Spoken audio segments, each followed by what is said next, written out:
In the 1400s, Europe wanted Asian goods, pepper, silk, spices that felt like magic in a winter kitchen. But the easiest routes ran through powerful states that could tax, block, or redirect trade. When costs rise, people don't just complain. They search for new geometry on the map. Portugal pushed south along Africa, inch by inch, learning winds, currents, and the patience of coastal exploration. This mattered because it proved a new route could be built like a staircase, one step at a time. Columbus would offer the opposite, a single leap into the blank. For most sailors, the Atlantic wasn't a highway. It was a wall of water where storms erased ships and the horizon offered no promises. People could imagine monsters out there because they couldn't measure distance with confidence. Christopher Columbus didn't arrive as a prince or a general. He arrived with a claim: the world is smaller than you think, and Asia is closer if you sail west. It was a proposal built from reading, ambition, and a willingness to argue with experts. Many educated people already knew the Earth was round, but they argued about its size. The problem wasn't shape, it was distance. If the ocean was wider than your supplies, bravery wouldn't matter. Exploration wasn't pure curiosity, it was competition. Whoever reached Asian trade first could get rich, fund armies, and control ports. This turned navigation into geopolitics. Europeans later called 1492 a discovery, but millions already lived across the Americas with their own histories and trade networks. The New World was only new to newcomers. That difference matters because names can hide people. Columbus's plan was a gamble. 3 small ships, a crew of ordinary men, and a promise that the ocean would end soon. If he was wrong, there would be no rescue ship waiting, only water.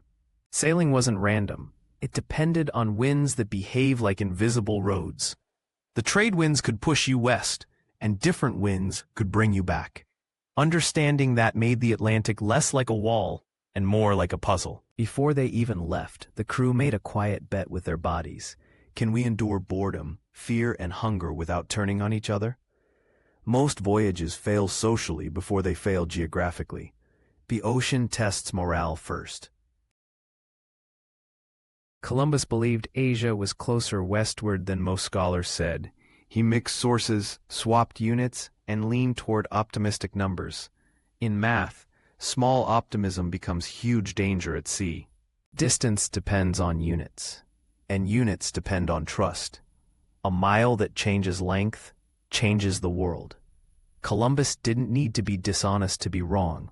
He only needed to be confident in shaky conversions. European imagination pictured Cathay and Japan as rich endpoints, full of spices and gold. Columbus promised access without marching through hostile territory. It sounded like a shortcut to glory, and shortcuts are hard to resist. Columbus was turned away more than once. Courts and councils asked the same question: what if you are wrong? Rejection didn't kill his idea, it sharpened his pitch. Columbus asked for big rewards, titles, a share of profits, authority. Sponsors had to decide if he was a visionary or a risky negotiator. Politics and ambition met on the same page. Spain had just finished a long war to take Granada, freeing attention and resources. Victory creates momentum. It makes leaders feel chosen by history. That mood can make bold projects feel meant to be. Portugal's successes around Africa raised the stakes. If another crown reached Asia first, Spain would be late to the richest table. Competition can make even uncertain ideas attractive.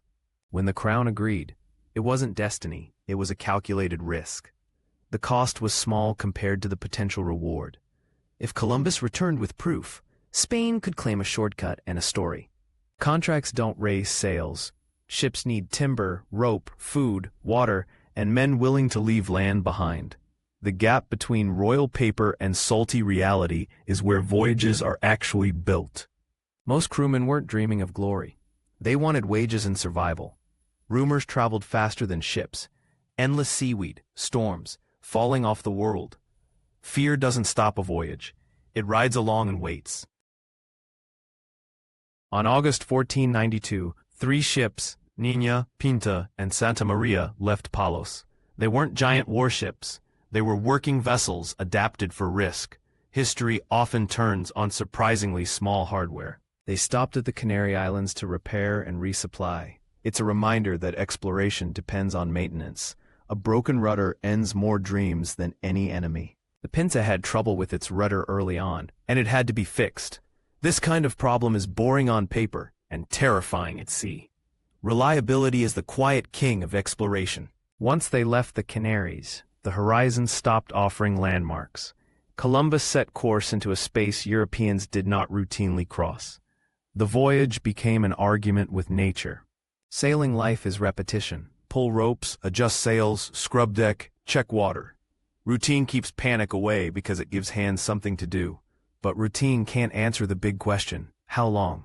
Columbus recorded distances, but sailors also watched the days and guessed. Some accounts suggest he reported a smaller distance to calm the crew. Whether deliberate or not, it shows a truth. Morale is a navigation problem too. At night, the sky became their map. Stars offered direction, not comfort. You can know where you are pointed and still not know where you will end. Seaweed fields slowed the ships and fed rumors of being trapped. The ocean looked alive, thick, and strange. Fear loves unfamiliar textures. Birds appeared, small signs that land might be near. Hope surged fast because hope is lighter than fear. But hope can also become anger if it's wrong. A westward voyage is a clock you can't see. Each day of food and water is a tick. The narrator can underline the real suspense. Not monsters, supplies and patience. Weeks in, the horizon still looked identical every morning. When the world stops changing, the mind invents threats. The crew's fear began to turn inward, toward leaders, toward each other. Water and food were measured carefully. Even small waste became a fight. Hunger is a moral pressure. It makes people question promises. Some sailors argued for turning back while the wind still allowed it. Turning back feels safe because it restores control. Columbus needed to keep the voyage moving forward before fear voted him down. Columbus used every tool: confidence, promises, and the idea that success was just ahead. Leadership here wasn't command. It was storytelling under pressure. If his story cracked, the voyage ended. Pinzon mattered because he was respected and practical. When a voyage teeters, a second voice can steady it or tip it. The relationship between captains was part cooperation, part tension. Floating branches and bits of wood suggested land, then disappointed. Each false sign changed the crew's mood like a storm. Hope and anger began to alternate faster. Stories tell of a critical moment when Columbus begged for just a little more time. Whether exactly true or not, the dynamic is real. Leaders bargain with exhausted people using deadlines. The ocean becomes a negotiation table. At night, every creak sounded like a warning. Sailors stared into darkness, listening for nothing. Fear became a second sea around them. Some sailors reported smelling land, soil, plants, something not purely salt. It's the kind of claim you can't prove, but everyone wants to believe. Senses become arguments when stakes are high. On the night of October 11th, small lights were reported ahead. A pinprick of certainty pierced weeks of doubt. The crew didn't celebrate yet. They held their breath. At dawn, Greenland rose from the sea. Relief hit first, then excitement, then confusion. Columbus believed he had reached islands near Asia. The crew mostly cared that the ocean had finally ended. Stepping onto land after weeks at sea feels like entering a different universe. Legs wobble, sounds change, and the air smells alive. Columbus moved quickly to make the moment official.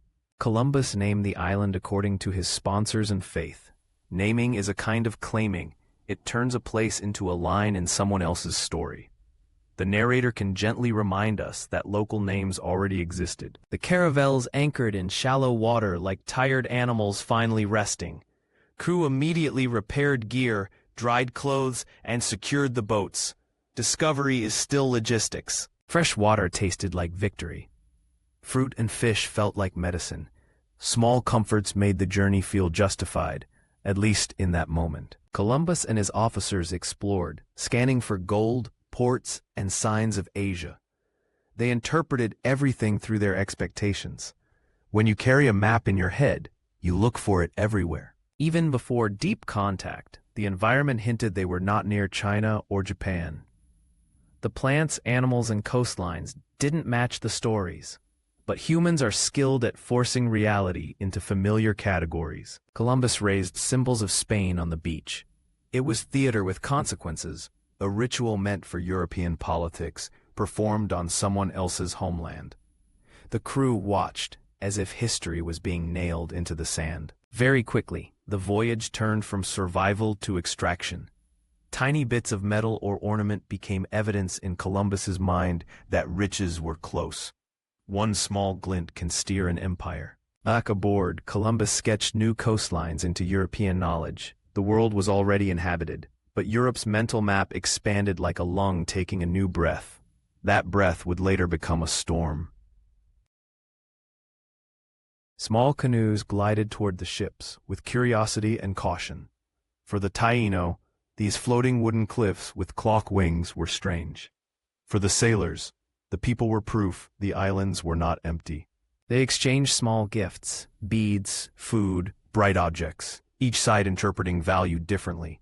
A gift can mean friendship, trade, or simple politeness. Misunderstanding begins when one side thinks an exchange is a contract. Europeans often thought in terms of possession and exclusive rights. Many island societies thought more in terms of use, relationship, and shared space. When those concepts collide, conflict can grow even without hatred. Columbus still insisted he was near Asia, calling people Indians by mistake. The label stuck and spread for centuries. An error can become official when it rides home on royal letters. Without shared language, everything became gesture. Pointing, smiling, stepping back, offering water. Peaceful moments are fragile when neither side can explain intentions. Silence can be friendly or suspicious. In the Caribbean, the first encounters were mostly small-scale, but Europeans carried technologies and political systems that could scale quickly. The narrator can foreshadow power imbalance without showing violence. Bigger ships, stronger supply chains, new rules arriving. Columbus's expedition began taking some local people to serve as interpreters and guides. In European logic, this was practical. In human terms, it was coercion. This is one point where accident starts turning into deliberate control.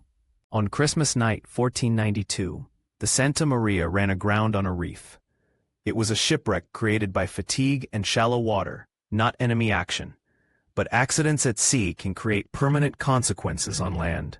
Using the wreck's timber, they built a small fort, La Navidad, and left men behind. It was a decision shaped by logistics and ambition.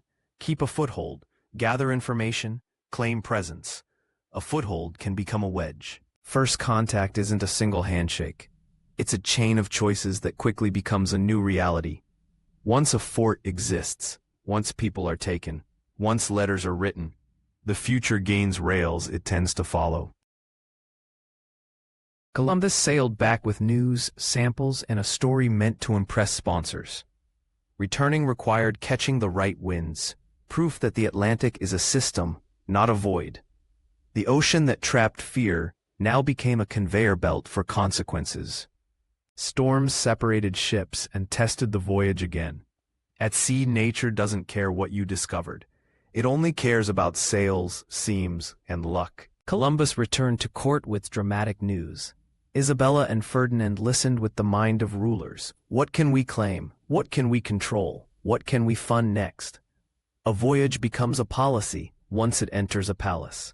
Portugal demanded clarity. Who owns which ocean routes? Rivalry turned geography into legal combat. This pressure produced treaties that tried to split the world like a pie. The next voyages weren't small explorations. They were organized expansion. More ships, more men, more supplies. Scale changes behavior. What begins as curiosity can become a system of conquest. Plants, animals, and microbes began crossing oceans. Potatoes and maize would change diets. Horses would transform societies. Diseases would devastate communities with no immunity. This wasn't planned by any single person, but it reshaped history brutally. New commodities like sugar demanded large labor systems. Plantations grew into machines that consumed land and people.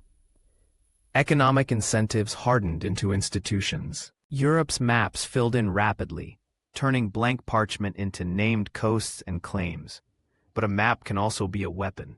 It simplifies living places into shapes you can trade, sell, or invade. When Spaniards returned, the fort of La Navidad was gone and the men were dead, killed after conflict with locals. It showed the danger of arrogance and misunderstanding. A foothold doesn't stay safe just because you call it yours. By the late 1490s, the Atlantic had become a bridge for empire, trade, and tragedy. 1492 didn't finish a story. It opened a pipeline of change that kept accelerating. A single wrong calculation had collided with a planet-wide reality. Some people call it destiny because the consequences were so huge. But destiny is just a word we use when outcomes feel inevitable in hindsight. In 1492, nothing felt inevitable on a creaking deck in an endless ocean. Columbus intended Asia and reached the Caribbean. That was accident in navigation and knowledge. But what followed, claims, forts, expansion, became choices, repeated and scaled. After 1492, the Atlantic became a system, regular routes, competing empires, flows of goods and people. Systems don't require a villain to be cruel. They only require incentives and momentum. The word discovery centers the newcomer and erases the people already there. A better question is, who met whom, and what did each side lose control of afterward? Naming is power. Columbus became a symbol, celebrated, criticized, argued over. Symbols are simpler than people. The real story is messier. Ambition, error, and consequences beyond any one mind. Spain, Portugal, and later other powers raced to claim land and wealth. Competition accelerated everything. More voyages, more forts, more extraction. Momentum became policy. The greatest force unleashed might have been biological, diseases crossing oceans and transforming populations. It's a sober reminder that history isn't only leaders, it's ecology and immunity too. Foods and materials from the Americas eventually changed diets worldwide: corn, potatoes, cacao. History isn't only battles, it's what people eat, plant, and sell. The modern world was built partly in kitchens. Columbus sailed with certainty that turned out to be wrong in the details. Yet the voyage still changed everything. That's a dangerous lesson. Confidence can move the world, even when it's mistaken. Our tiny storytellers remind us. 1492 was a collision of ambition and error. It was accident in intention, but it became destiny-like in consequence, because powerful systems grabbed the result and scaled it. The modern world didn't begin with a single step on a beach. It began when money, and momentum started moving across an ocean and never really stopped.